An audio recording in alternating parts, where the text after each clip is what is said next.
title po nito is Becoming Spiritually Functional. Now, alam natin na tinanggap natin si Lord. Alam natin na naipanganak tayo sa kingdom. Lahat ba tayo pinanganak sa kingdom? Hindi po tayo ipinanganak sa local church. Sa kingdom po tayo pinanganak. Nagkakaintindihan po ba tayo? Dahil minsan na pagpapalit natin yung utak natin, na mix up yung utak natin na yung local church, kingdom, hindi po. Wala pang church, may kingdom na. Hello? So makikita po natin na nawala lang yung galaw ng kingdom sa atin at yung operation ng kingdom sa atin dahil tayo po ay nagkasala. Okay? So, siguro yun muna yung una natin dapat lagyan ng point para hindi po tayo maligaw sa ating pong takbo. Yung pong evangelism, yung pong worship, yung pong discipleship, lahat po ito ay function. Worship, prayer, lahat po yun ay function. Okay? Worship, function yan. Prayer, function yan. Yan ba kayo? Yeah. Evangelism, function po yan. Mission ang tawag po doon, pag-mission. Pero hindi po siya vision. Saving the lost is a mission. Kaya nga, the Great Commission, go into the whole world and preach my gospel. Di ba? Great Commission, hindi po siya vision. So, ang vision ng Panginoon sa atin, Genesis 1:26. Let us create man in our image and let them, what? Have dominion. So that's the vision. Ngayon, kung tayo po ay nagpaparami lang ng tao at masave ng masave, at hindi natutupad yung vision, magkakaroon po tayo ng imbalances sa ating pong pag-function sa kingdom. Bakit? Kasi nagpaparami lang tayo ng taong ligtas, pero hindi po sila spiritually functional sa kingdom. Yes. Okay? So, kaya po napaka-importante na maintindihan po natin ito. Dahil pag hindi po natin naintindihan, maliligaw po tayo, magkakaroon po tayo ng indirect competition as local churches. Dapat iisang kingdom lang yung sinusulong natin, pero ang pinasisikat po natin ay mga local churches. Kaya hirap na hirap po tayong makipagtulungan sa kapwa local churches natin. Minsan nag-aaway pa tayo. Instead na magtulungan, nag-aaway pa tayo. So ibig sabihin, nadidibay pa yung puwersa natin. Instead na mapadali natin ma-turn this world into the kingdom of our Lord, ang nangyayari is that napopokus lang po tayo doon sa ating little parish, na nandun lang po tayo sa circle lang ng ating local churches. Hindi natin nakikita yung body na ministry ng Panginoon na tayo po dapat ay magtulungan, mag-complement sa isa't isa. Kasi yung nasa utak natin, kung hindi natin sila kasama sa local church natin, kakompetensya natin yan. Ganun po yung nailalagay ng kaaway sa utak natin. Instead na yung puwersa natin solid as one body of Christ at functional dapat tayo. Kaso nangyari, na-injectionan tayo ng kaaway na kapag kaibang church, parang kakompetensya natin yan. Alam niyo si Lord, nung panahon niya, meron ng ganong spirit eh. Alala niyo sila Peter, James, and John? Sabi niya, Lord, may nagpapalayas ng demonyo doon, no? Sa pangalan mo, pinagbawalan namin. Bakit? Kasi wala sa grupo natin. Umayod ba si Lord doon sa ganong klaseng konsepto nila? Ni-rebuke niya. Ay, kanino ba ang pangalan ang ginagamit? Pangalan niyo. Oh, hindi ba pangalan ni Satanas? Bakit mo pinagbabawalan? Kakampin natin yung pangalan mo ginagamit eh. Bakit mo pagbabawalan? Dahil wala sa circle natin. Doon pa lang, meron ng spirit of sectarianism. So, hanggang sa yan ay nahalo, napunta sa lugar natin, napunta sa panahon natin, ang nangyari, ganun ang effect. Indirectly. Kaya mapapansin po ninyo, during 80s, kasi naborn again po kami during 80s. During 80s po. Eh ngayon, 2024 na. Eh di, alam nyo na kung anong edad namin. Bili mo yun, dekada yun, 80s, 90s. 4 na dekada na nagdaan. So, ibig sabihin, ang haba na ng history at nakita namin. Ewan ko kung si Pastor Frank, kailan ka nabaw na kay Pastor Frank? 83. Oh, kita mo? 80s din yan, yung mga batang 80s. So, alam nila, naramdaman nila yung history ng galaw ng Panginoon sa Pilipinas. Na-realize namin yung church growth, yung growth dati, church growth, is multiplication lang ng tao. At yun yung syndrome din ngayon na bumabalik, pero ibang pangalan lang. Pero parehas pala, parehas dito. Ganun pa rin. Ang nakita ko lang na galaw ng Panginoon na ini-steward, properly steward, ay yung galaw nila Morris Cerullo. Na hanggang ngayon, ganun pa rin ang kanilang ino-offer sa body. It's about the kingdom. Yes. Hindi po sila yung parang, alam niya, yung certain local church lang ang focus. Hindi. It's about the body. Kaya nga sabi niya, ang word ng Panginoon sa kanya, build me an army. Alam niyo, malakas yung church dati noon eh. Ngayon, hindi na yun ang nabibuild. Hindi na army ang nabibuild sa loob eh. Mga mahihinang Kristiyano na ang nabibuild. Paano sila nanghina? Kasi ang napunta sa mensahe sa pulpito ay paano yumaman financially. Yun po yung napalitan, yung prosperity. Wala masama sa prosperity, mga kapatid. Pero kapag tayo po ay napunta doon, at hindi po tayo na-develop doon po sa kingdom ways, what will happen is that nagkakaroon tayo ng malfunction sa kingdom. To the point na nalo-lost natin yung ating pong accuracy and discernment sa spirit. Na ito pala kakampi ko, instead na kakampi ko to, nagiging kaaway. Hello? Kaya sabi ng Panginoon, a kingdom that is divided cannot stand. Kahit nung panahon ni Jesus ang accusation sa kanya, kaya nagpapalayas ng demonyo yan kasi yung leader ng demonyo sumasa kanya, si Beelzebub. Pero mo yun. Alam niyo kung bakit ganun sila? Katindi, sa sobrang baha ng anointing, sobrang baha ng signs and wonders, bakit ang hirap nilang maniwala? Between Malachi tsaka Matthew, 400 years. Yun po yung season o years of darkness. Sa panahon na yon, yun po yung panahon nila Harry Potter na ang supernatural ay singkunduling. Ibig sabihin yung mga supernatural thing is happening normal na normal. Na-develop yung dark area, dark ages po yon between Malachi and Matthew. Kaya nung dumating si Jesus Christ sa panahon niya, dumating siya sa pinakamadilim na bahagi ng history ng mundo. Makapal yung darkness. Kaya sa dami ng signs and wonders na dinemonstrate ng Panginoon, nanghihingi pa sila ng sign. Bigyan mo kami ng sign na kung ano, para paniwalaan ka namin. Hindi nagbigay si Lord ng sign. Sabi niya, this wicked generation is asking for signs. Pero isa lang ang sign na ibibigay sa inyo.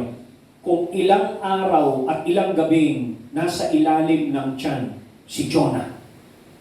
He's talking about the sign. Siya yung sign.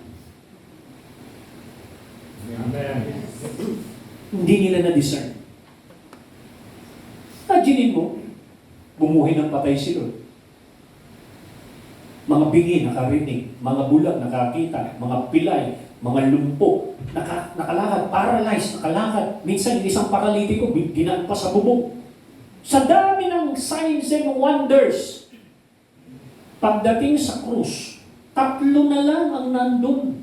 Mary Magdalene, Mary, the mother of Jesus, tsaka si John the Beloved. Lahat sumigaw ng crucify him. Nasaan yung 5,000 na nakakain ng tinapay?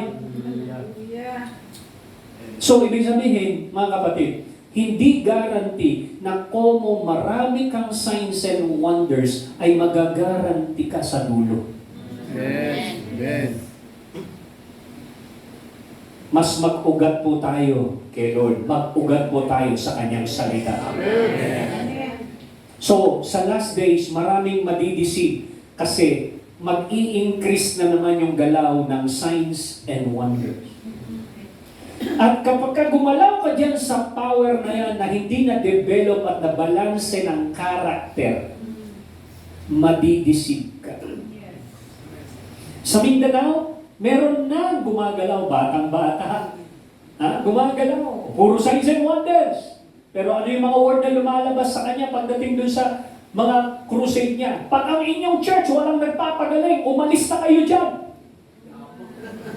Doon pa lang, medyo may saltik na yung utak niya. Bakit mo sisirain yung binil ng iba? Don't destroy what others build. Kundi, tulungan mo pa paano ma-level up sa next level. Amen. Magtulungan tayo para mag-mature po tayo at gamitin po tayo ng Diyos para sa Kanyang kalwalhati. Amen? So, lahat po tayo ay kailangang maintindihan. Chris, ano nga yung spiritually functional? Tama ba nandyan? Becoming spiritually functional. Okay. So, what is to be spiritually functional? Meaning, our spiritual senses are functioning. Physically, mga kapatid, nakakarinig ka, nakakakita ka, nakakaramdam ka, nakaka-taste ka, ang sarap ng sandwich kanina. Ibig sabihin, yung taste bud mo is physically functional. Hindi po pwedeng sabihin mo yung natikman ko kayo ng sandwich hindi masarap. Baka naman hit po yung diga mo. Oh. Amen? Amen. So, ibig sabihin, lahat po tayo, physically, kaya po tayo merong 5 senses, we are operating accurately in the world, communicating sa physical realm, hindi tayo nasasagasaan agad-agad kasi nakakakita ka, nakakarinig ka ng busina.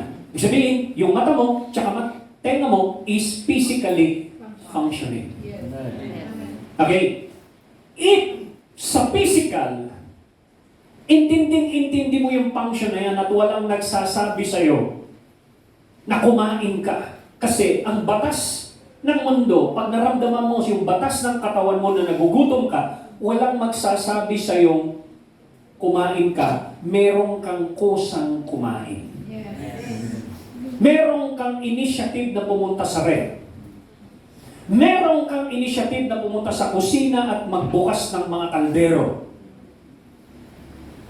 Amen. Hindi mo aantayin yung kaldero pumunta sa iyo. Ikaw ang pupunta sa kaldero dahil nakaramdam ka ng gutom. Amen. Bakit sa physical, pag nakakaramdam ka ng gutom, meron kang kusa na kumain at maghanap ng pagkain? Bakit kapag ka sa espiritu, gutom na yung espiritu mo, hindi ka pa nagbabasa ng Bible, hindi ka pa pumapasok sa secret place para mag-pray? Bakit?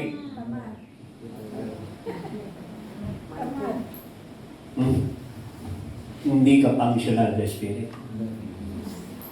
Alam mong mag-respond sa batas ng physical, pero yung batas sa espiritu, hindi ka marunong.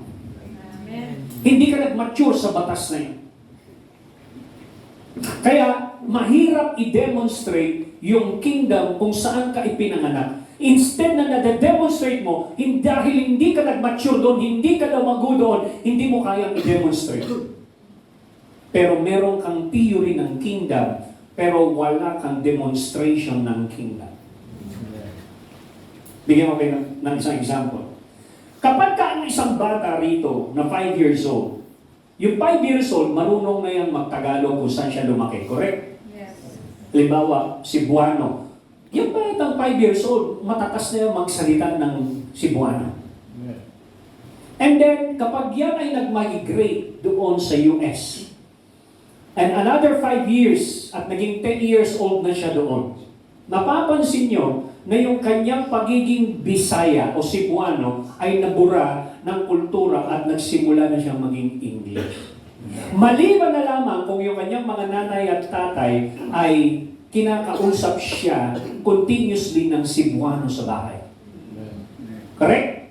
Normally, pagka nandun ka na at yun na yung kultura na kinalalagyan mo, and naging 20, 30 years old ka na, lahat ng natutunan mo sa US na kultura ka na doon, na marunong ka na magsalita, normal na sa'yo pagsasalita ng English, alam mo yung mga batas trapiko doon, alam mo na yung kinakain mo doon, hindi ka na kumakain ng mga pagkain Pilipino, ang kinakain mo, nasanay na ang taste bud mo sa mga hamburger at steaks, yun na yung nakagawian mo. Totally nabura na ang iyong pagiging Pilipino. Correct? Yes. At pagka ikaw ay mula doon sa na-develop na yung culture mo sa US, pagpunta mo rito sa Pilipinas, kinikerry mo yung culture na yon na kinalaguan mo. The culture ng Amerikano. Correct? Amen. At hindi ka basta-basta na mabubura ang kulturang nakalakihan mo. Bagkos yung punta mo rito, yung mga tao na narito, pag nakita kang kulay puti, naaaobliga silang mag-English. Kasi naaapektuhan sila ng iyong kultura na dala-dala. Yes. Sila ay nag-a-adjust sa kultura mo, hindi ikaw nag-a-adjust sa kultura nila. Yes. How do we influence our world? Bakit hindi natin ma-impluensyahan ang mundo? Bakit? Kasi hindi nag-mature ang kultura ng kingdom sa'yo.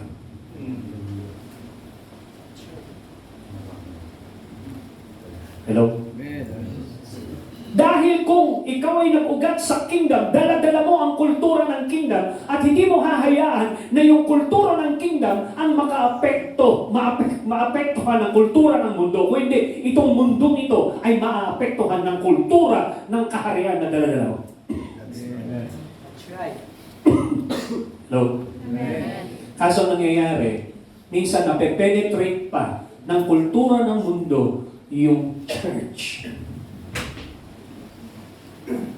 Kaya hindi po tayo naging spiritually functional.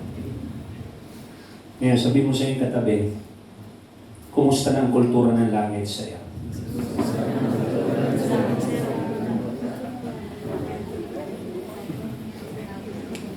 Alam niyo, hindi ko kayo makikilala ng tao dahil sa church na kinalalagyan po ninyo. Makikilala po kayo ng tao kasi na-impact ang kanilang buhay sa kultura ng langit na nire-represent mo. Amen. We influence the world by the culture of the kingdom and the culture of heaven kung saan ka lumago. Makinig ko kayo mga kapatid.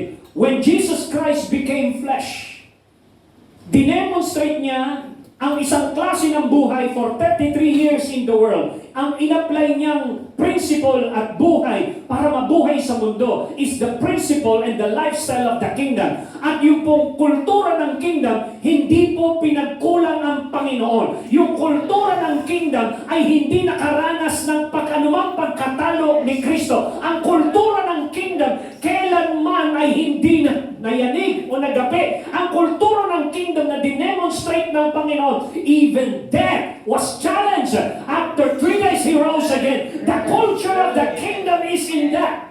Amen. Wala kayong makikita na in-apply ni Jesus na galing sa mundo na sistema para mabuhay sa mundo. No! Lahat ng kanyang dinemonstrate ay wala sa mundo. Galing sa resources ng kingdom, galing sa batas ng kaharian. Yes. Amen. Praise God. Saan ka makakakita na naglalakad sa ibabaw ng tubig? Wala sa mundo nun. Ang nakasanayan natin, magsagwan, sumakay sa bangka. Yun ang mundo. Pero dumating si Lord, there is a better way maglakad sa ibabaw ng tubig. Ang tanong, sabi mo sa iyong katabi, sanay ka bang maglakad sa ibabaw ng tubig?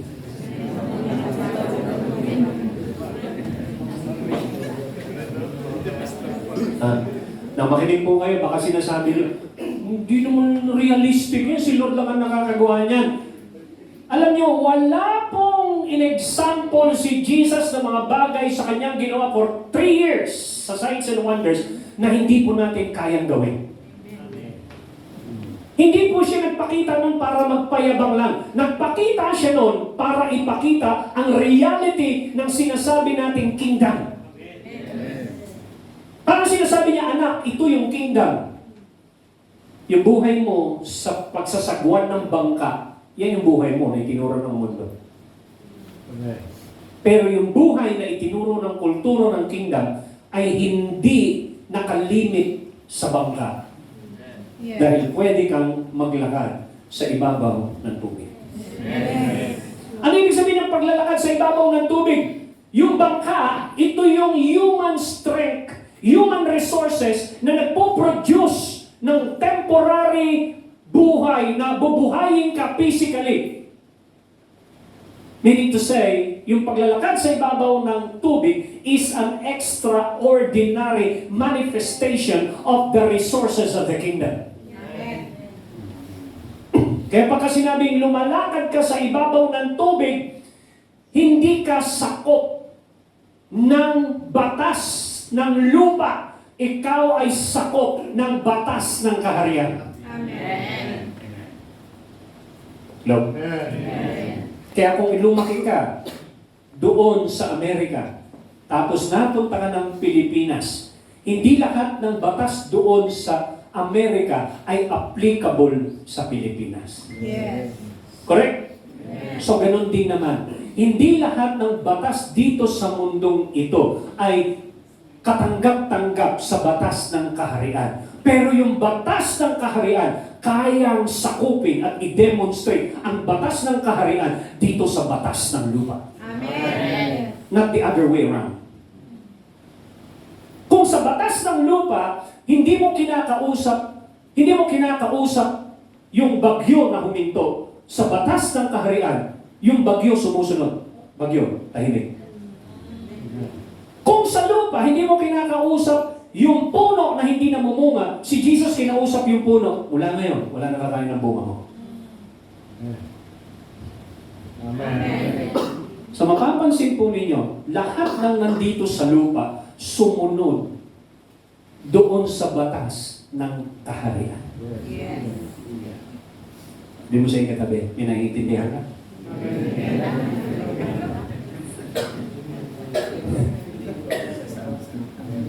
Okay. Sino meron naiintindihan? Taas mo ang kamay. May naiintindihan?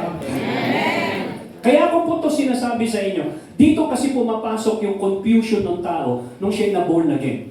Sino po rito na sabi niya, nung ma-born again ako, parang dumami problema ko. Tapos sabi niya, parang dumami problema ko. Kung hindi ako born again, parang kukunti ang problema ko. Pero nung born again ako, parang dumami problema ko. Totoo ba yun? Dumami ba problema mo? Hindi ho. Kaya ka lang na-pressure sa mundo na kinalalagyan mo kasi namulat na ang mata mo. Dati, hindi ka aware na itong mga taong ito papuntang impyerno. Ngayon na naging aware ka na papunta sila ng impyerno, araw-araw kang nababagabag sa kaluluwa nila. Dati wala ka naman pakialam sa kanila eh. Pero ngayon, pinagpe-pray mo na sila eh. Nabuksan lang kasi yung mata mo. Na makinig ko kayo. Sino rito nung nabasa yung Book of Revelation natakot?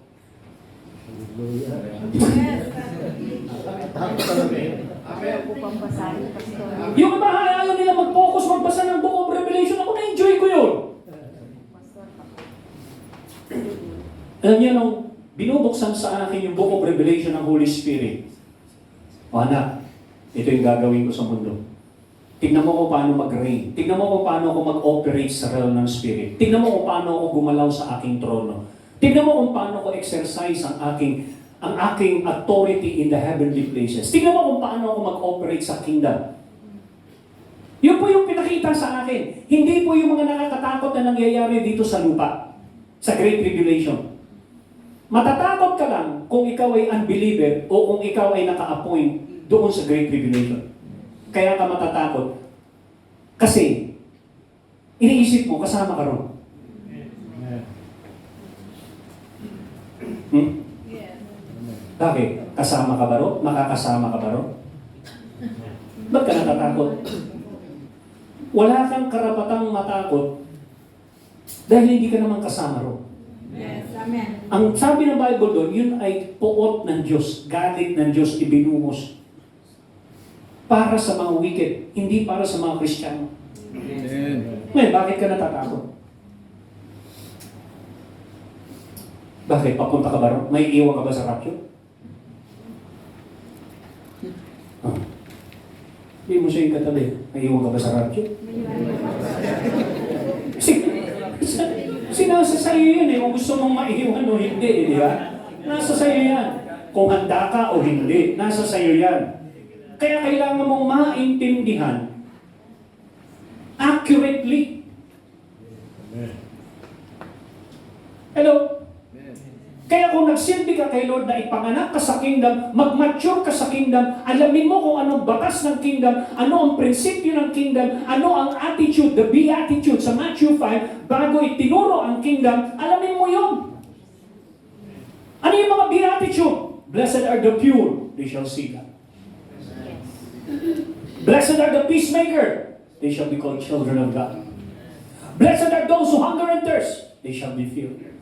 Blessed are those who are meek, they shall inherit the earth. Blessed are those who are persecuted, they will be rewarded. Amen. Blessed are those who are pure, they shall see God. Blessed are those who are poor in the spirit, for theirs the kingdom of God. Puro blessed yung mga attitude na yun. Kumusta yung attitude na yun? For example, blessed are those who are pure. Ang effect, they shall see God. Bakit hindi mo ma-discern si Lord? Bakit hindi mo marinig si Lord? Bakit hindi mo makita si Lord? Baka yung attitude of purity wala na sa'yo. Bakit hindi kumikilos ang kingdom of God sa'yo? Kasi baka wala na yung poor in the spirit. Kumusta yung attitude ng pagiging poor or dependent in the spirit? Nandiyan ba ba? O nagde-depend ka na sa sarili mong kakayanan? Blessed are those who are meek,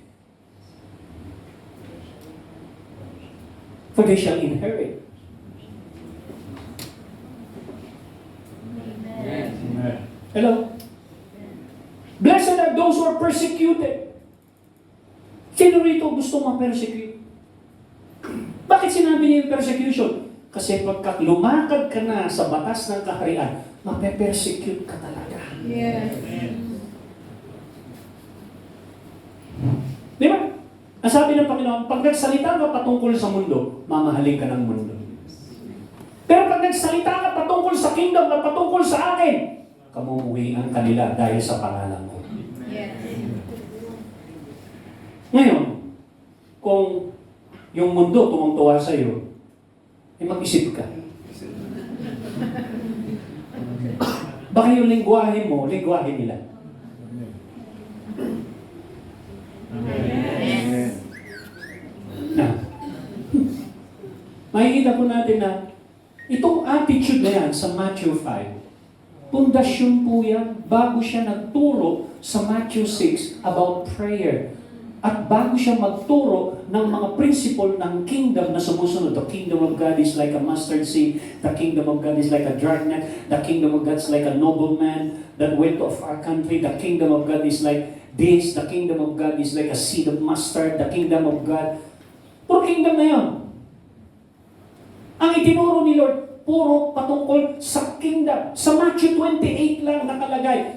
Ang nakalagay doon, and you shall go to the whole world and teach them what I have taught you. Ano yung mga tinuro ko siya? About the kingdom. At sabi niya, baptize them in the name of the Father, the Son, and the Holy Spirit. Ano ibig sabihin ng baptize? Saturate them in the name of the Father, the Son, and the Holy Spirit. He's not talking about water baptism. He's talking about saturating them in the presence of the Father, the Son, and the Holy Spirit.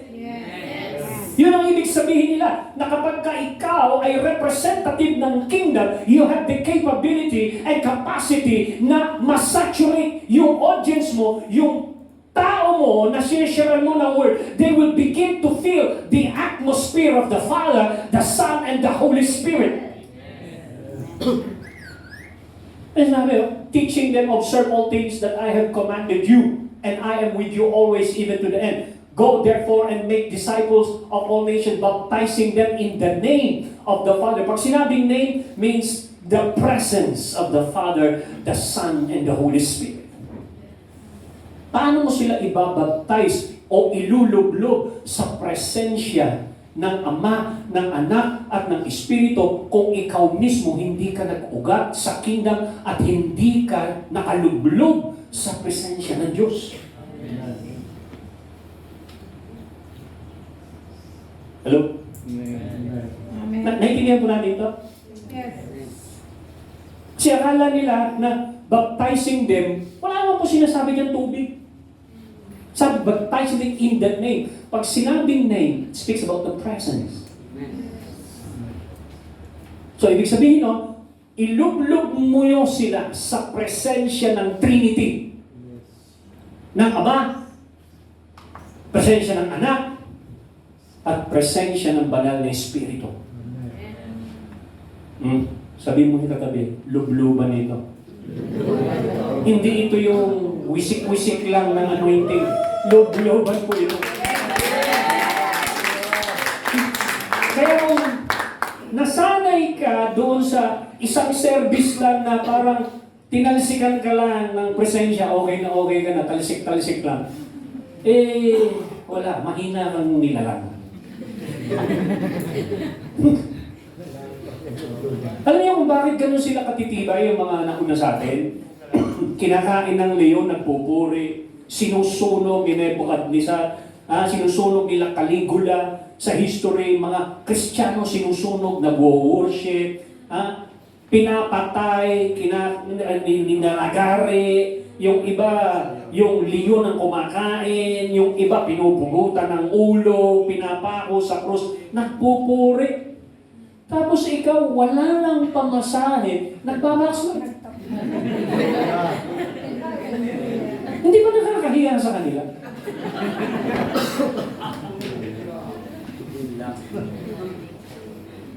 Kaya yung church ngayon, instead na sana'y mas malakas, humina.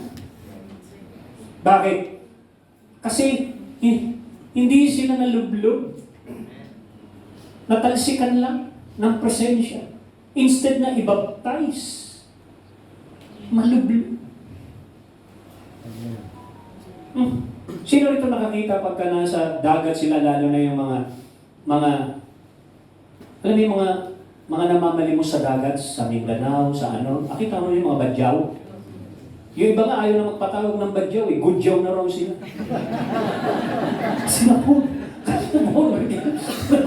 Nabuhang na gina raw yung iba. Gudyaw na kami, gudyaw.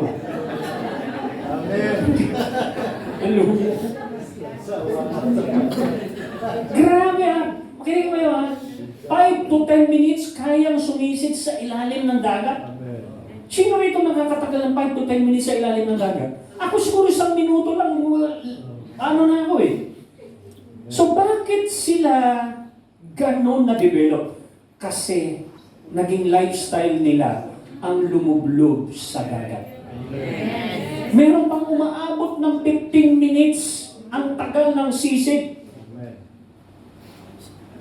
Nangunguha ng mga perlas sa ilalim ng dagat, ang tagal nila. Sabi ko, baka patay na yan, ang tagal naman yan. Yung pala, na-develop na yung level ng kanilang lungs, na-develop na yun kasi araw-araw nilang ginagawa. Yes. Bakit ang mga Kristiyano madaling manlupaypay? Kasi tuwing Sunday lang sila lumulublo. Hindi araw-araw. Ang principle ng kingdom, give me this day my daily bread. Araw-araw. Oras-oras. Maya-maya.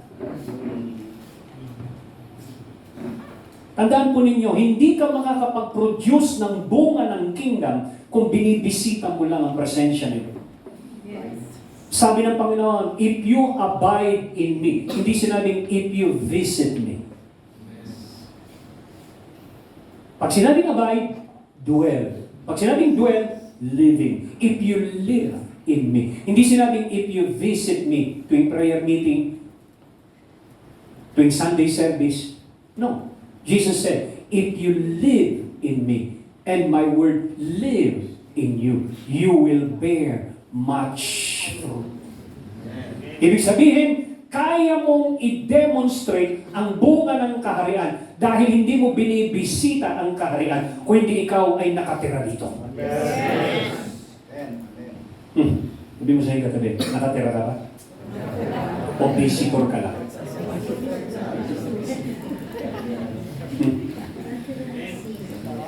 Now, pansinin niyo si Peter. Nung naranasan niya ang baptism ng Holy Spirit sa Acts chapter 2, mula noon, dating natutulog sa pansitan sa Gethsemane, nung dumating ang Holy Spirit, tinuruan siya kung paano consistently mag-pray. Every 3 o'clock in the afternoon, nagpe-pray, pumupunta sila ni John doon sa templo. Yung routine nila, sabi niya, we give ourselves to prayer and to the ministry of the word. What is the effect of that? Hanggang sa nag-progress yung kanilang spiritual routine, palalim ng palalim. Anong naging epekto nun? Bumabaha ng presensya sa kanilang buhay to the point na yung anino ni Peter nagpapagaling na ng may sakit.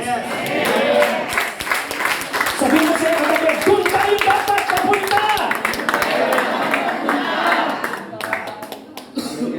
What happened is, instead na mag-progress tayo doon sa glorious position natin, ang daming mixture na inilagay sa atin. Instead na tayo dapat yung henerasyon ng patapang, naging paduwag ng paduwag. Bakit ang tatapang nila noon? Bakit sila Shadrach ang tapang nila? Mahal na hari, gusto namin ipaalam sa inyo, iligtas man kami o hindi ng aming Diyos, hindi kami sasamba dyan sa Diyos-Diyosan na yan. Nagalit yung hari. Painitin ng 7 beses siya ang pugon na yan. Titigas ng mga ito Sa sobrang init, yung naghagis, patay. Yung inihagis, buhay. Ganun katindi. Pagkatapos pagdating doon, nawala yung kanilang tali. Tapos nadagdagan pa ng isa. At yung pang-apat, kamukha daw ng anak ng Diyos nung makita ni Nebuchadnezzar. Hanggang sa pinalabas sila, lumabas kayo dyan! Lingkod ng kataas-taasan Diyos! Hindi mo, taas-taasan Diyos ka. Nabago yung pag-iisip nila dahil merong 3 na tumayo na sinabi, kami ay nagre-represent ng Diyos ng Israel at kilala namin ang aming Diyos. Hindi kami natalamsikan lang ng knowledge. Hindi kami natalsikan lang. Nalublog kami. Nabaptize kami ng himala.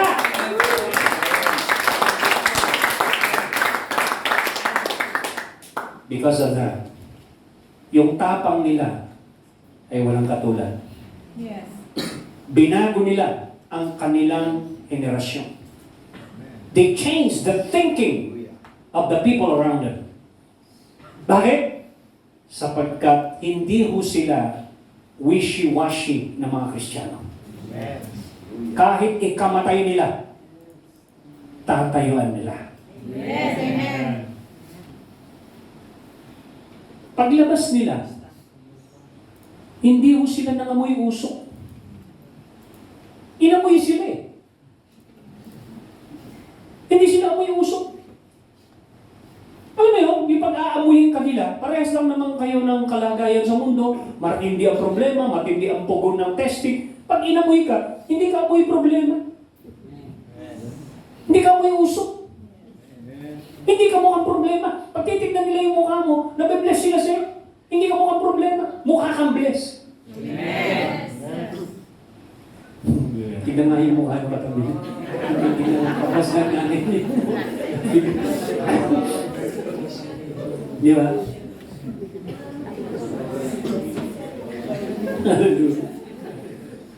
Kaya nga kapag tayo po ay mga tao at ipinanganak sa kaharian, Iba ang definition natin. Iba ka. Kaya ang tawag sa you are a chosen generation, a peculiar people. Ikaw ay kakaiba. Ano ang distinguishing factor na ikaw ay kakaiba? Sinabi yan ni Moses. Ang sabi niya, Lord, kung hindi mo kami sasamahan, huwag mo na kaming galawin sa aming kinalalagyan. Hindi ba't ang aming pagkakaiba sa mundo ay yung pagsama ng iyong presensya? So ano yung kakaiba sa'yo? Ang kakaiba dahil ikaw ay sinasamahan ng presensya ng Diyos. So it's not about your title. It's not about your position. It's about the presence of God over your life. Kaya ibinabalik po tayo ng Panginoon sa substance at sa atmosphere ng kaharian. Ano yun? The presence of God. Amen. Minsan kasi, masyado na tayong nabagtay sa activity at programa ng church. Yes. Nakakalimutan na natin na ang priority natin ay ang presensya ng Diyos. Spiritual senses are functioning. We are able to hear what? The voice of God. Sino po rito nakakarinig ng tinig ng Diyos? Kung hindi mo naririnig ang boses ng Panginoon, mahihirapan kang mag-function sa Espiritu. Madali kang maapektuhan ng mga chismis. Madali kang maapektuhan ng mga intriga sa loob ng church. Amen. Madali kang maapektuhan ng mga naririnig mong mga problema sa mundo. Yes. Pero kung ikaw ay nakakarinig ng boses ng Panginoon, the voice of God will silence the voice of the enemy.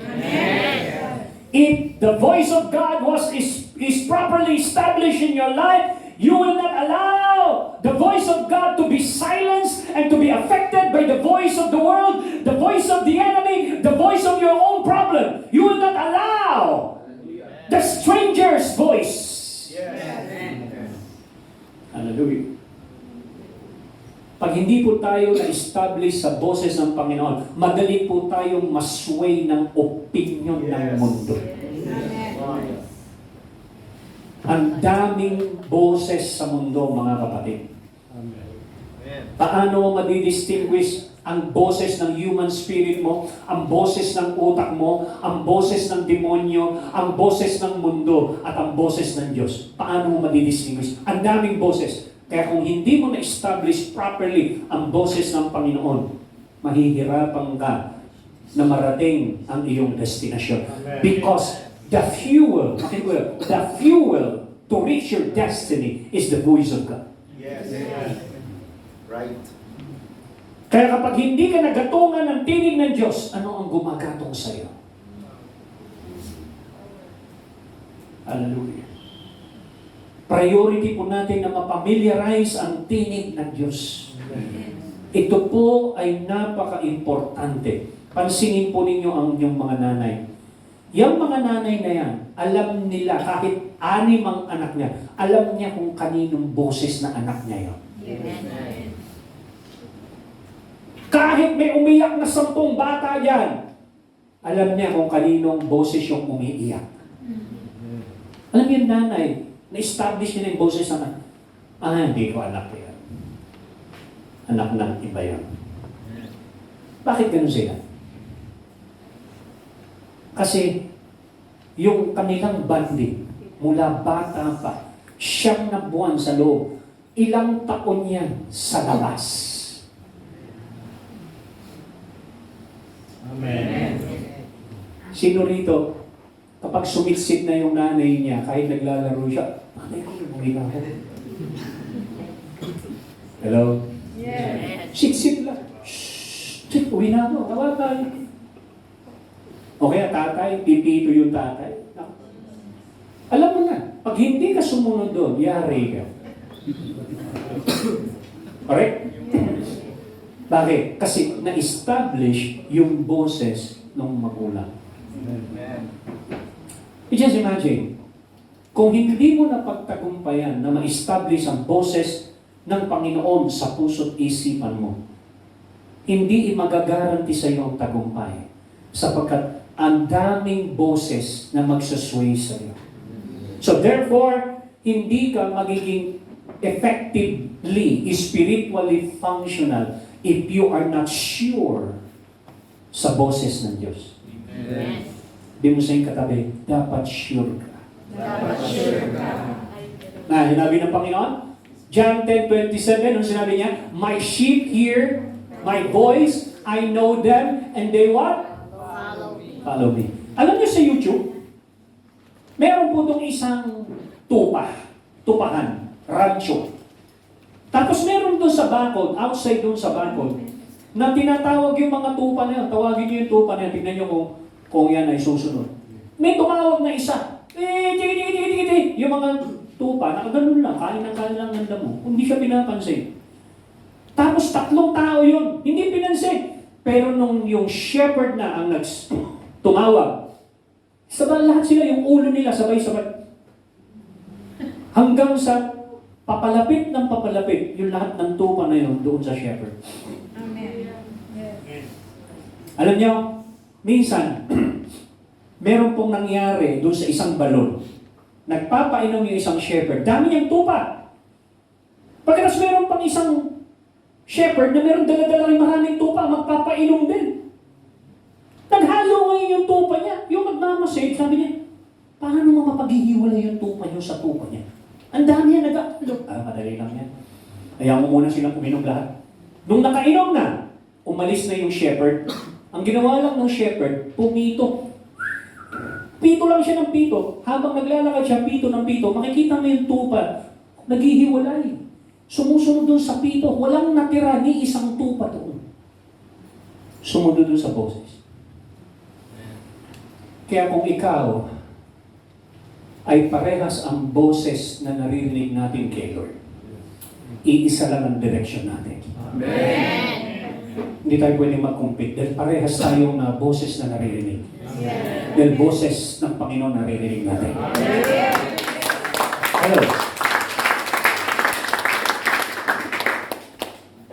Ang tanong, paano ko may establish yung boses ng Panginoon? Kaya na araw-araw kang nagbabasa ng Bible. Right. Amen. Araw-araw kang nagme-meditate, Joshua 1:8. Yes. Hindi tuwing Sunday lang yan. Hindi tuwing prayer meeting lang yan. Amen. Paano mo may establish yung boses ng Panginoon? Tuwing Sunday mo lang binubuklat yung Bible? Araw-araw yan, mayak-maya yan. Nakakover yan sa utak mo. Yan ang pundasyon ng pamamahala ng Diyos sa buhay mo. Kaya nag-govern ang kingdom of God, nag-ahari ang kingdom of God sa buhay mo because of the word of God. Kaya kapag ikaw ay nawalan ng boses ng Panginoon, mawawalan ka ng direksyon. Amen. Lulunukin ka ng boses ng mundo. Mapapansin mo, depressed ka na naman. Bakit ka na-depressed? Alam niyo yung depression na yan, demonic influence yan. Na-entertain mo ang kaisipan ng kawalan ng pag-asa. Yun ang depression. Hanggang sa umiiyak ka na ng walang dahilan. Wala ka na makitang future mo. Napuno ka na ng takot at kawalan ng pag-asa. That is a demonic influence. Depression is a demonic influence. Amen.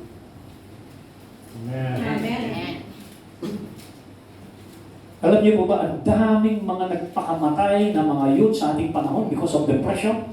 Yes. Pati pastor na apektuhan.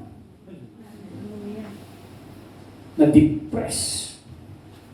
Pag sinabing depress, ang tama sa kaluluwa. Pag sinabing oppress, ang tama sa katawan. Pag sinabing possess, ang tama sa spirit. Yun yung mga atake, levels of attack. Oppression, physical. Depression sa soul. Possession sa spirit. So pag hindi mo naintindihan yung boses ng Panginoon na kailangan mo ma-establish, lulunukin po tayo ng opinion ng mundo.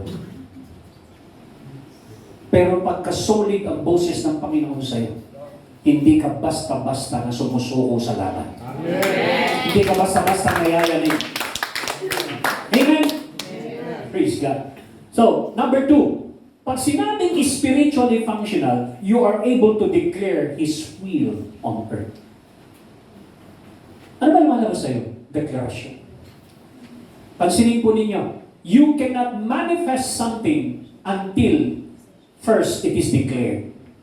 There is no manifestation without declaration. Hanggat hindi nagsasalita si Lord sa creation, walang makikreate. Yes.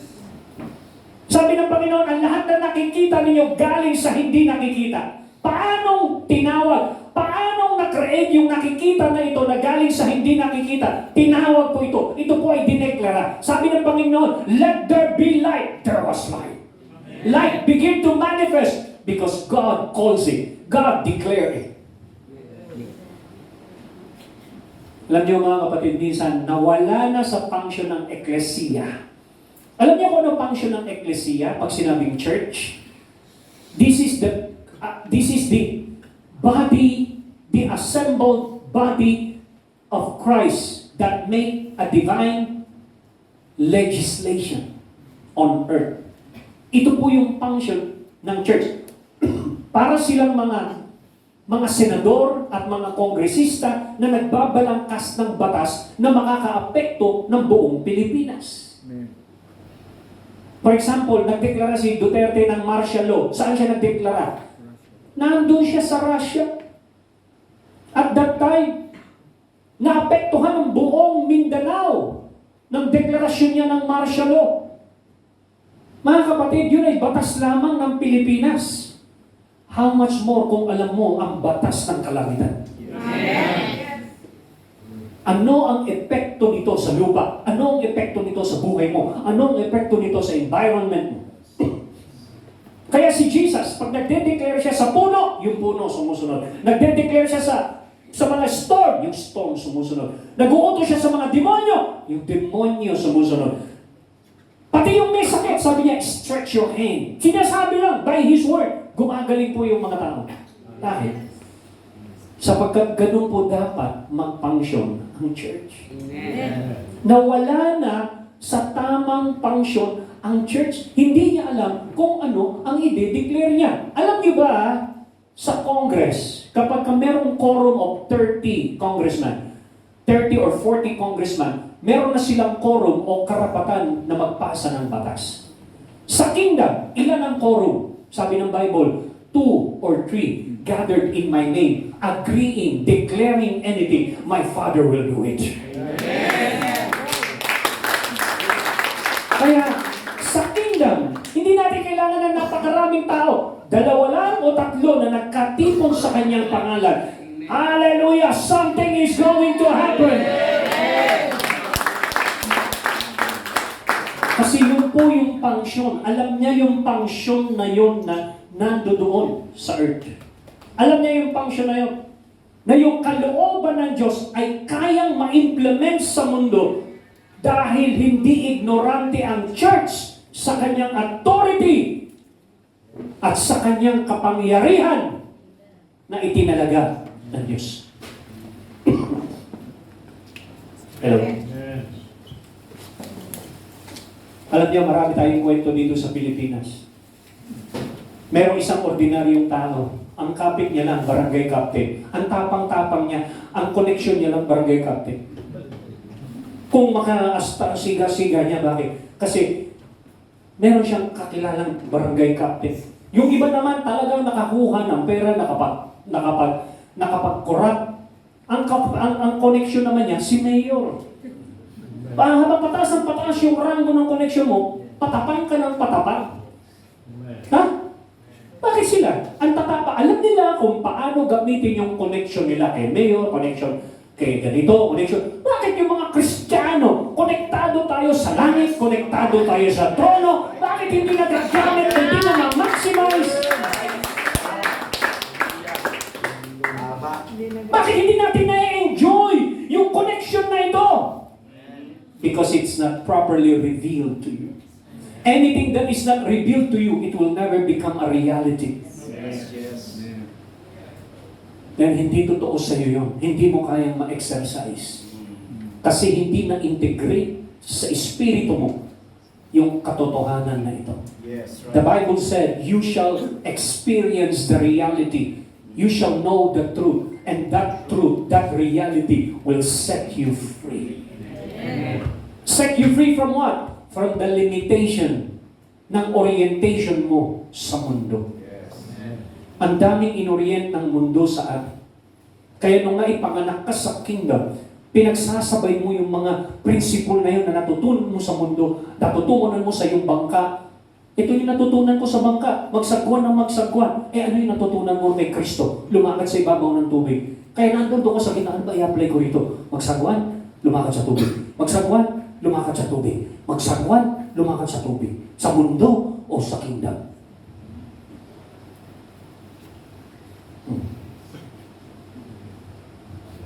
Lumusay ka tabi. Nagkakaharian ka ba?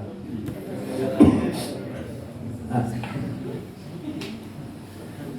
Kaya nalilito tayo. Hindi kasi tayo nag-mature sa kingdom. Nalilito tayo. Sanay tayo sa nakikita. Hindi tayo sanay sa hindi nakikita. Right. Pag narinig natin ng five senses natin, tinatayaan natin. Pag hindi natin narinig, ayaw natin tayaan.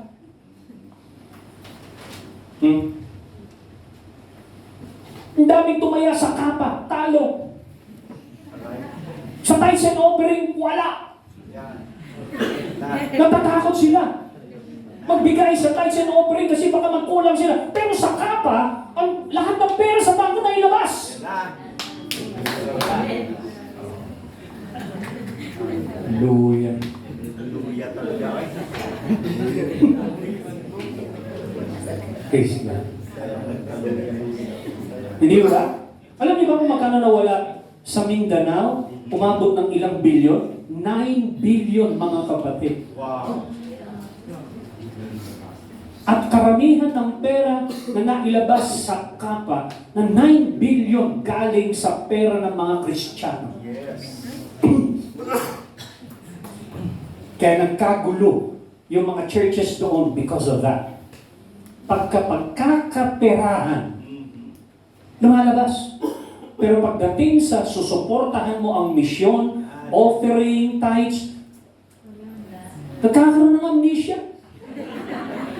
Ha? Ano yung sinasabi ni Pastor? Ha? Nagbibigay. Ano yung sinasabi ni Pastor? Pagka preaching, puro blessing, blessing. Pagdating sa offering, ha? Ano? Hallelujah. Yung sa inyo kami, narinig mo mga boses ni Lord? Ha? Ito, magbibigay ako sa inyo ng testimony. Yung testimony ko ito sa Cebu, first time ko nagpunta ng Cebu, umattend ako ng seminar. Alam niyo ba, one-way ticket yung binili ko, sabi ko, since nandito ako sa first time ko rito, hindi muna ako bibili ng ticket ko pa-uwi kasi gusto ko makita yung Cebu, gusto ko bang... Alam niyo, nung araw na yun, yung huling gabi, biglang magsalita si Lord sa puso ko. Yung natitira mong pera, ibuhos mo na sa offering. Sabi ko, Lord, 3,000 na lang itong pera, pambili ko ito ng ticket. Nagka-question pa ako. Paano ako uwi? Alam niyo, sinubukan ko yung boses na yun na i-suppress. Sabi ko, 500 lang, baka okay lang to. Oo. Hindi pa rin nawala yung kaba. 2.5 pa. Huh? Alam niyo, yung pakiramdam na hindi ka mapakali, uneasy ka hanggat hindi mo ginagawa yung gusto niya. Ang ginawa ko, nilagay ko yung 2.5 na sobre, directly binigay ko sa manang ka. Umupo ako doon sa cheddar, kasi cheddar po yun. Nilagay yung convert. Pauwi na yung mga tao. Ako, nag-iiba na yung isipan ko. Kumukunti na lang kami, saan ako pupunta rin? Alam mo, naiisip ko, yung pinapaisip ng kaaway sa akin, matutulog ako sa bus station. Hanggang sa ako'y kaawaan ng tao. At bigyan ng pamasahe pa uwi. Yun lang ang naisip ko. Pero alam niya, nung maibigay ko na yun, then someone doon sa hilera nung silya, kung doon ako nakaupo, sa bandang dulo nung ay, may kumagano na babae. Tinitignan ako. Hanggang sa nagbukas na yung ilaw, palabas na, hanggang sa nakita niya na yung mukha ko. Pastor, hindi! Wait, may nakakilala sa akin dito. Ay, sister! Taga rito ho kayo? Opo. Saan ka, sabi sa akin, saan ka magpipreach bukas? Wala ako doon ka na sa church namin mag-preach ha? Alam niyo na, pabuntong hininga ako. Ay, salamat. Sabi niya na, saan ka matutulog? Wala rin po matutulog na. Doon ka na sa bahay matulog. Doon din naman ang church. Napabuntong hinawalan ako ng yung bigat sa dibdib. Salamat. Tapos nakauwi na kami doon sa bahay nila. At that time, yung kanyang anak nagpunta ng Amerika, babae. Pastor, diyan ka sa room na yan. Pagbukas ko ng room, pambabae, lahat pink. Baka naman dito, puro pink. Doon ako natulog. Sarap ng shower, warm shower, tulog. Kinabukasan, magpipreach ako. Alas 5 pa lang, ginakatok na ako. Sabi ko, aga naman ang service dito, alas 5. Yun. Sabi sa akin, kasi, pastor, rito panadero po ito. So ito pong mga tao ito na 100 employees, sa umaga, mag-ano sila ng tinapay. Pagkatapos po niyang mga 2 hours, iba na naman po yan. Iba na naman po ang magmamasa ng tinapay. So, anong nangyari? Preach na ako. Maga. 5 o'clock to 7. Alam niyo, yung susunod na level, meron ulit mga tao. 7 to 9, nag-preach na naman ako pangalawa. Doon kumakain na ako ng 8:30, kumakain na kami ng almusal. May dumating na presbyter ng Assemblies of God. Sabi niya, sister, meron ka palang bisita, baka pwedeng mag-preach na yun yan sa amin sa Sunday service. So, pangatlong service, 9 o'clock. Dalawang service yung church na yun. 9 to 10:30, then 10:30 to 12. Sabi ng pastor sa akin sa Assemblies of God, pastor yung nagtuturo dito ng umaga, siya rin yung preacher ng pangalawang service. So, nakalima na ako. Nagtatanghalian na kami. May dumating na kaibigan yung pastor na yun, Pastor Limoy. Sabi niya, meron ka palang bisitang pastor, baka pwede siya magturo sa aming afternoon service. So in short, hanggang gabi, nagpipreach po ako. Pag uwi ko sa bahay, binilang ko yung honorarium ko, umabot ng 30,000 pesos.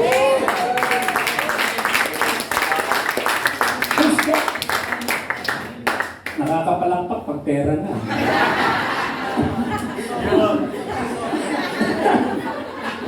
Hallelujah! Pero yung binibigay ko yung 3,000, nakakatakot no? Pero nung niriwardan ka na, yung kwento, ang ginawa, nakakatuwa. 30,000! Binilang ko. Alam niyo kung bakit pala gano'n? Kasi merong after 1 week, papunta pala ako sa Australia and I will be needing 15,000 pesos. Kaya pala ako pinupush ni Lord, buhos mo na yan, 3,000 na yan. Buhos mo na yan. Buhos mo na yan, 3,000 na yan. Bakit? Mangangailangan ka sa susunod na week. Hallelujah. Nakabili ko ang ticket, nakapunta Australia. Hallelujah. Pagbalik ko, mas malaki na yung honorarium. Australia dala. Sabi ko, ganun pala yung pagsunod. Once na sumunod ka, kahit nakakatakot, matindi ang reward. Amen. Mula nung naka-incorporate na sa akin yung giving and sacrifices. And for the past 30 years of my life, yun po yung bumuhay sa akin, hindi po Koreano. Amen. Amen. Amen. Hindi po Amerikano ang bumuhay sa akin. Ang bumuhay po sa akin ay yung batas ng kaharian. When you give, you shall receive. Hallelujah! Pag sinabing batas, even the demon cannot stop that law. Batas po yan. Obligado ang Diyos, obligado ang kaharian na mangyayari ang batas. Kasi batas po yan. Hello? Hindi pa pwedeng naglakad ka, jaywalking. Hindi po sabihin mo pwedeng sabihin sa pulis na humuli sa'yo, hindi ko po nakakita eh. Hindi po pwede. Huhulihin ka. O kaya pakakantahin ka ng bayang magiliw. Di ba? O kaya community service. Hallelujah. So hindi mo pa pwedeng maging ignorante ka sa batas. Maraming mga Kristiyano ipinanganak sa kingdom pero hindi nila alam yung hinihinging batas ng kaharian. Hindi sila lumago doon sa batas na yun. Kaya hindi nila ma-demonstrate yung kingdom of God because of the ignorance of the law of the kingdom. Sa kingdom, mayroong batas para magkaroon ng divine exchange. For example, the law of faith, ang batas ng pananampalataya. Hindi napiplis si Lord sa yaman mo, sa talino mo. No! Napiplis siya sa iyong pananampalataya. Without faith, you cannot please God. Yan ay batas. Kaya kahit yung mga unbeliever nakakakuha ng himala kahit walang relationship kay Lord, pero merong faith, like the centurion. Kristiyano ba yun? Pero bakit nakakuha ng healing para sa kanyang servant? It's because of his faith. Amen. Yung Syrophoenician woman na napoposes yung kanyang anak, paano gumaling yung kanyang anak? Meron ba siyang relasyon kay Lord? Hindi. Until niya siya. Pero bakit naka-withdraw ng healing? Because of faith. Why? Because faith is the currency of the kingdom. Yes. Pag sinabing currency, it is a means of exchange. Amen. Tanong, na-maximize mo na ba yung batas na yan? Lumalim ka ba yan sa batas ng pananampalataya? Ha? Na-exercise mo ba yung rights mo as citizen of the kingdom sa batas na yan? O bumabalik ka doon sa bangka? Yung magagawa ng bangka? Ang sabi ng Bible, the just shall live by faith. Hindi sinabing the just shall live ng kanyang bangka. You live by faith. Yes. I said, you live by faith. Amen. We live by faith, Amen. not by tithes. Yes. Kasi yung iba, ang lagi na lang inaasahan, yung tithes. Paano kung walang mag-tithes? Paano ka asa dyan? Bubuhayin ka ba ng tithes? Ang kukuripot minsan ng mga yan. Alam nila yung batas na yan, pero pinipilit nilang i-violate yung batas na yan kasi hindi sila sanay na lakaran yung batas na yan. Kaya nagtataka sila bakit hindi sila umuunlad kasi meron silang na-violate na batas.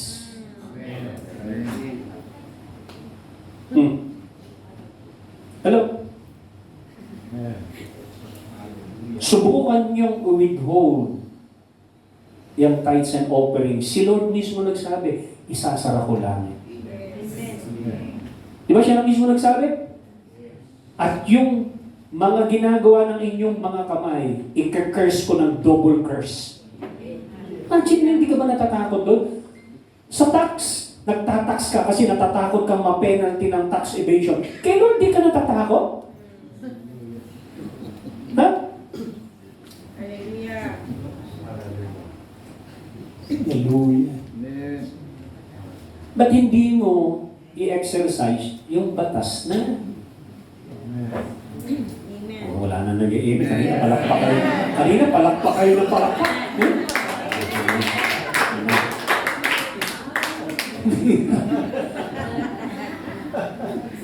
Di ba? Minsan kapag hindi tayo namulat dito, nagtataka ka, ano bang kasalanan ko, Lord? Ba't nagkakaganito buhay mo? Meron kang na-violate na batas na hindi mo nalalaman kasi masyado kang pamilyar. Amen. Kasi lagi mong sinasabi, naiintindihan naman ako ni Lord. Yeah. Naintindihan mo sila. Ikaw ba naintindihan mo sila? Diba? Yung batas na ginagawa mo yan, batas ng kaharian yan, mga kapatid. Hindi yan batas ng tao. Kung taga-kaharian ka, alam mo dapat yung batas na yan. Wala tayong pagtatalunan dyan. Ang liwanag na ordinansya ng Diyos yan, 12 magkakapatid. Sa inheritance, si Levite lang ang hindi binigyan ng lupa para bungkalin. At ang kanilang parte ay yung 10% ng magkakapatid na ito para mabuhay physically si Levites. Pero mo labing isa sila magkakapatid. Ibibigay yung 10%. Halimbawa, nagtanim ka ng kamote. Ilang hektarya kamote yan. Pagkatapos yan, pagka natimbang na yan, halimbawa 100 kilo, yung 10 kilo para kay Levites yan, para mabuhay naman physically si Levite. Ay yung isa naman nagtanim ng tubo, o yung tubo, yung 10% nun, kay Levites. Yung isa naman, 10,000 itlog, o yung 1,000 na ay kay Levites siya, para mabuhay siya physically. So kung halimbawa 100, 11 sila magkakapatid, meron silang kita na 100. Yung 10% doon, yung 10 pesos kay Levites, kung 11 sila magkakapatid, ang magkano mapupunta kay Levites? 110. Plus the offering. Ibig sabihin, malaki ang kita dapat ni Levites. Pero bakit? Yung mga kapatid niya, may kotse, si Levite, kadilakan. Dapat may kotse din si Levite kasi malaki yung kita niya. 110 plus the offering. Ang natira lang sa kapatid, 90. Di dapat meron din siya, di ba? Bakit ganon? Yung mga Levites, ang mukhang hirap na hirap. Hindi kaya may corruption sa loob ng church?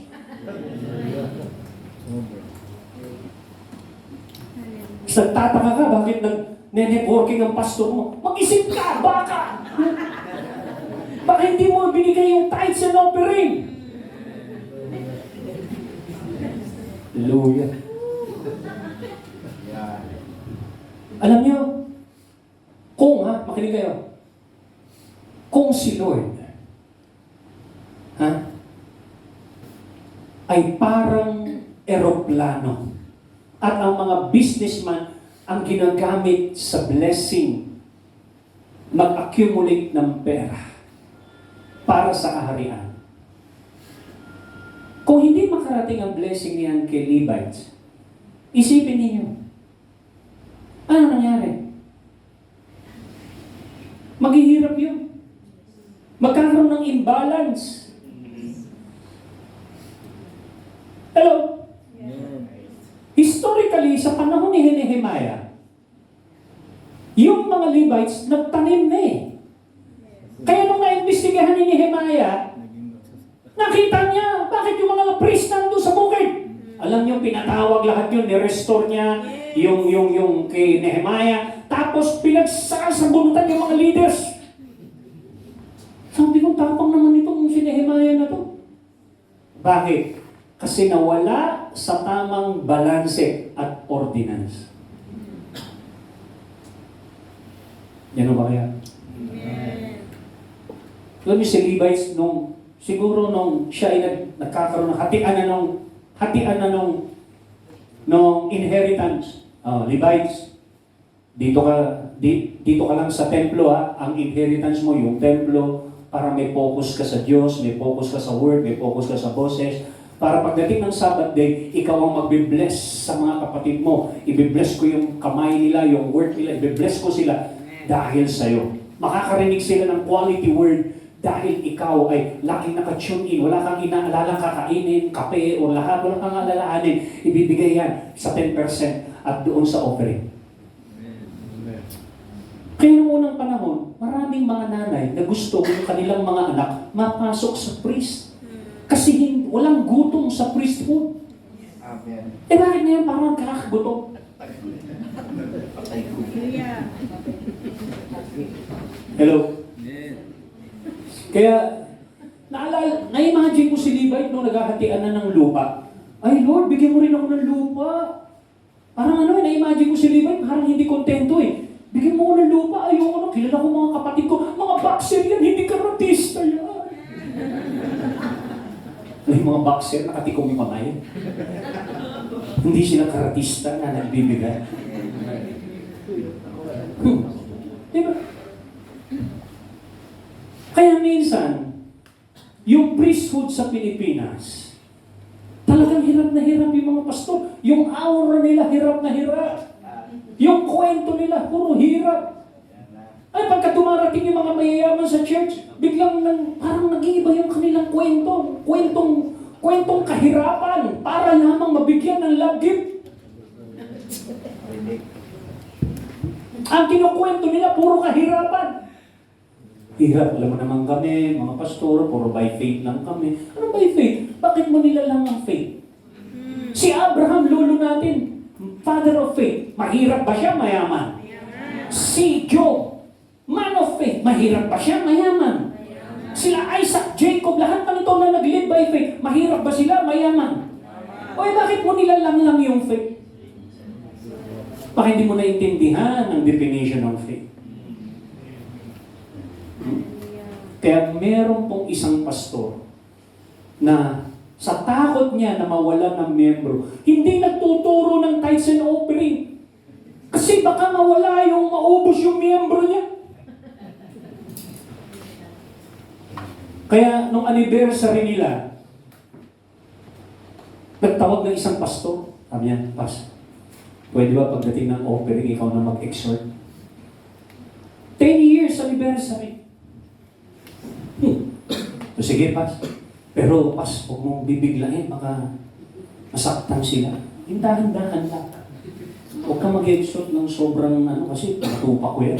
Hindi ako nagtuturo sa kanya nila ng mabigat na tithes and offering kasi baka pagkinilaan nila ako na business to. Minsan may ganun klaseng mentalidad yung leader. Di ba? Hindi tinuturo yung tithes and offering. Hiyang-hiya. Kasi pakiramdam niya parang namamalimos.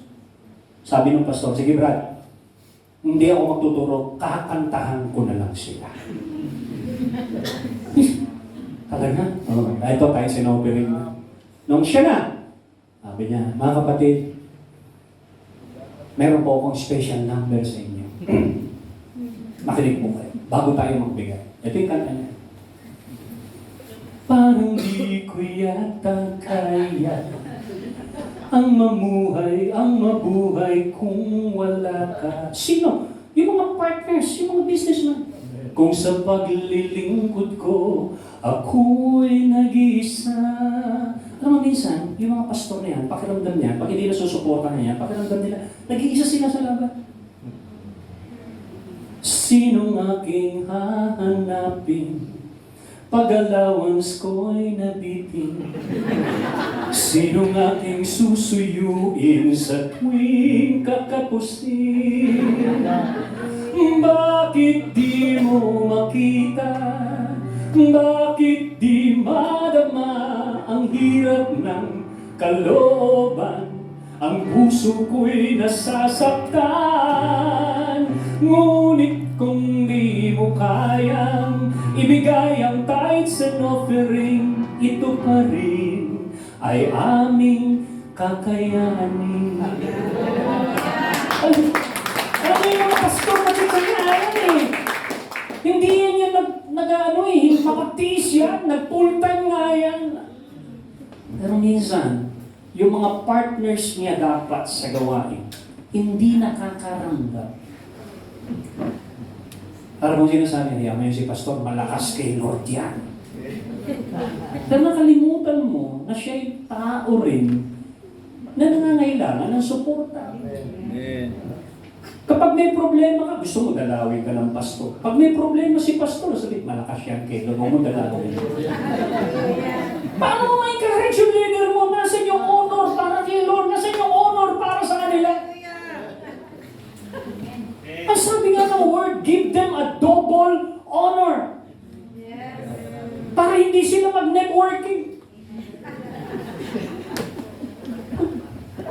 Hallelujah. Alam niyo, hindi naman masama ang networking. Makinig ko kayo. Sa mga nag-network, wala naman pong masama dyan. Pero, huwag po nating hayaan na mawala ka sa focus. Amen. Networking is a legitimate business. Kaya ko lang naman sinabi yung networking ay para po, kasi po yung sikat eh. Yun yung sikat ng mga businesses na ngayon. Actually, sa huling araw, meron pong magpe-present po dito na produkto na Bishop, Body of Christ Ministry, na lahat po ng church tutulungan niya. Meron siyang ipe-present na very powerful na vitamin C na mas matindi na kahit na yung muriatic acid kayang gawing alkaline. Alam niyo, ang ugat ng lahat ng ating sakit, masyado tayong maraming acid sa katawan. And to neutralize that, kailangan mo ng matinding neutralizer ng alkaline. Pag bumaba ang alkalinity ng katawan mo sa 5, naging 5 na lang, magiging breeding ground yan ng bacteria at lahat ng sakit. So kailangan mo siyang ma-maintain sa 7 pataas, 7 pH ang alkalinity mo para hindi tayo magkaroon ng mga infection. Okay, physical po yan. Nasa body. Balik tayo sa spiritual. Okay? Kasi baka may maligaw tayo. Ha? Sabihin mo sa yung katabi, suportahan mo, pastor mo.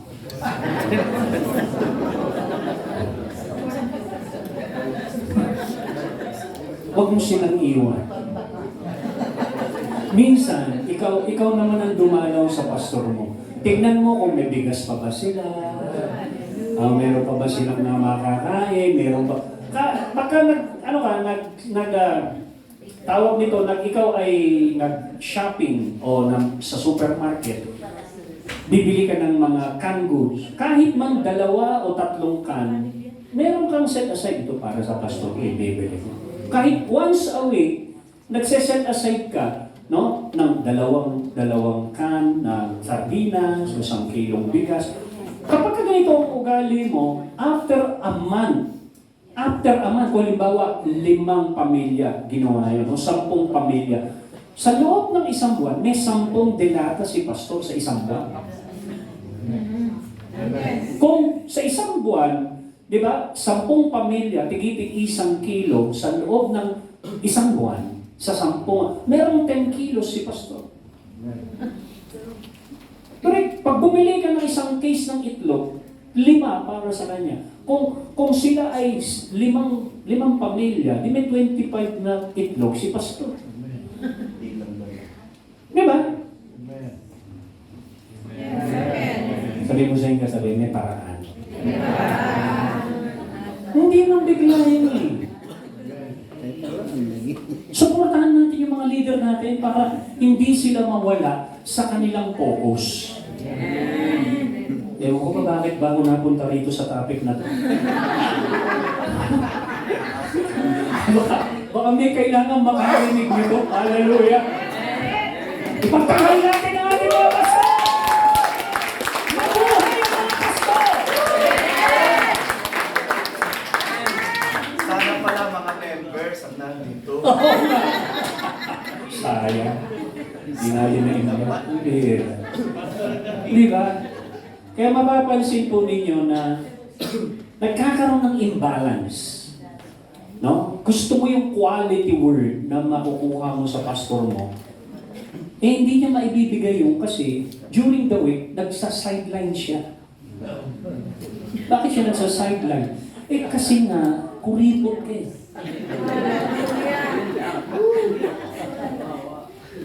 Hindi mo maibigay yun eh. Hindi mo na-exercise. Pero mo, nung 10,000 ang sweldo mo, ang dali mo magbigay ng tithes. 10,000, 1,000. Prinomote ka ni Lord! Naging 20,000 yung sweldo mo! Ibigay mo na sa kanya. Kay Pastor, 2,000. Nai-promote ka ulit, naging 50,000 na! Sweldo mo! Dahil sa faithfulness mo kay Lord. 5,000 na yung tithes mo. Nung naging 100,000 na yung sweldo mo, ha? 10,000 na. Iniisip mo, lumalaki na yun. Kaya binibigay ko. lumaki, parehas namang 10% yun. Lumaki ba yun? Anong 10% ng 100? 10. Anong 10% ng 1,000? 100. Anong 10% ng 10,000? 1,000. Anong 10% ng 1 million? Oh, lumaki ba yung 10%? Eh bakit nasabi niya, lumalaki yata yung binibigay ko? Hindi percent yung Hello? Di ba hindi naman? So, may bumubulong lang sa kanya na lumalaki. Sino yung bumubulong na yun? Hindi mo sa yung katabi, huwag kang magpapabulong.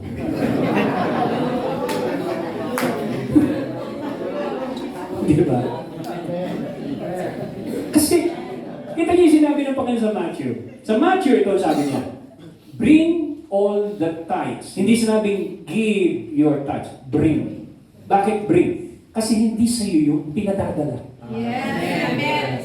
Bring all the tithes. Correct? Bakit anong reason niya? So that there will be what? Meat in my house. Meron daw ano? Karne sa aking bahay. Pagkain. Meat. Karne. Kung gusto mo mag-enjoy ng mga karne ng katuruan, yung malaman na preaching at nabubusog ka, ibigay mo yung tithes and offering. Kasi pag naibigay mo yun, merong kalayaan yung pastor na huwag mag-isip ng temporary things, nakapokus lang siya sa boses nila. That's right. Kaya lahat na makukuha niyang revelation ay mataas ang quality ng revelation na maipapasa niya sa Sunday service. Kaya merong meat, merong pagkain, may nakakain ka na laman. Hindi puro lugaw at sinangag na preaching. Alam mo, pagka puro lugaw ang kinakain mo, hindi ka lalakas. Pero pagka nakatikim ka ng karne, malaman, doon ka tumatatag. Bakit hindi ka tumatag? Anong ugat ng hindi mo pagtatag? Dahil hindi ka nakakakain ng karne. Puro lugaw. Ba't hindi ka nakakain ng karne? Kasi hindi ka nagbibigay ng tithes and offering. Amen. Nagkaroon ng katahimikan.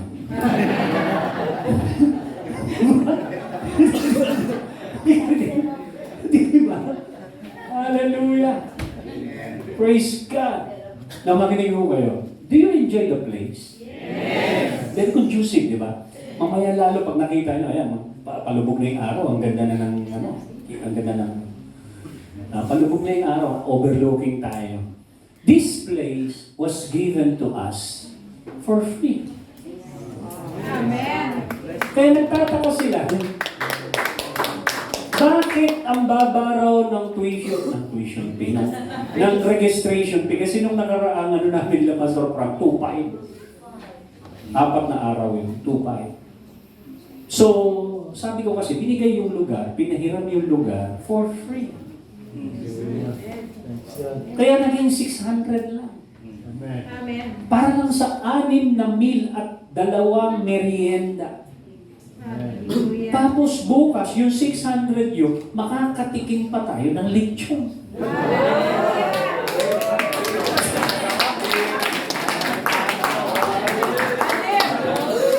Pagka patungkol na sa tiyan, palakpakan na. Bukas. So, pagka usapan pera, lechon,